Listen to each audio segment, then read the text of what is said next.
আসসালামু আলাইকুম ভিউয়ার্স, আশা করি সবাই ভালো আছেন। ইনশাল্লাহ আমিও ভালো আছি। নিয়মিত বরাবরের মতো আবার উপস্থিত হলো আমার একটি ভিডিও নিয়ে। বশীকরণ জ্বালানো নকশা, নারী পুরুষ ছটপট করবে আপনার জন্য, সে নিজে থেকে এসে ধরা দিতে বাধ্য হবে এমন একটি পরীক্ষিত বশীকরণ নকশা নিয়ে আপনাদের মাঝে উপস্থিত হয়েছি। এই বশীকরণ নকশাটি খুবই সহজ নিয়মে আপনি আপনার কাঙ্ক্ষিত ব্যক্তি, সে হোক বা নারী বা পুরুষ, তাকে আপনি একদম পায়ের তলায় নিয়ে আসতে পারবেন। সে আপনার গোলামি করতে বাধ্য হবে। আর এই কাজটি আপনি কিভাবে করবেন আমি বিস্তারিত বলে দিতেছি, সেক্ষেত্রে ভিডিও সম্পূর্ণ দেখবেন, চ্যানেলটি সাবস্ক্রাইব করবেন। স্ক্রিনে নাম্বার আছে, যারা ব্যক্তিগতভাবে কাজ করে নেবেন যোগাযোগ করবেন।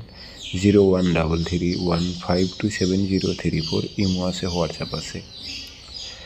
নকশা 7টা লিখতে হবে বৃহস্পতিবারে সন্ধ্যাবেলা লিখবেন, মাগরিবের পর অথবা এশার পর পাক পবিত্র হয়ে 7টা নকশা কালো কালি দিয়ে লিখবেন।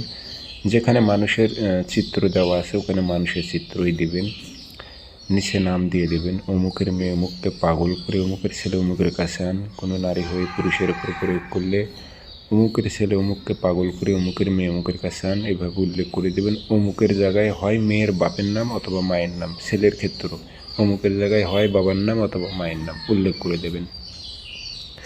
যে কোনো একটা কিছু ব্যবহার করতে হবে। দিয়ে আগরবাতির ধোয়া দেবেন, আতর ভরাই দেবেন, দিয়ে 7টা সিগারেটের মতো করে শরীরটা বানিয়ে 7 দিন 7টা আগুনে জ্বালাবেন একই টাইমে। প্রত্যেক দিন যেই দিন আপনি লিখেছেন যেই টাইমে, পরের দিন ওই টাইমে আপনার পাক পবিত্র হয়ে কাজগুলো করবেন। নকশা আগুনে জ্বালাবেন, 7 দিন 7টা জ্বালান। 7 দিনের আগেই নারী পায়ের তলায় চলে আসবেন, নারী বা পুরুষ, কিন্তু 7 দিন 7টাই জ্বালাইবেন। সে বশ্যতা স্বীকার করবে।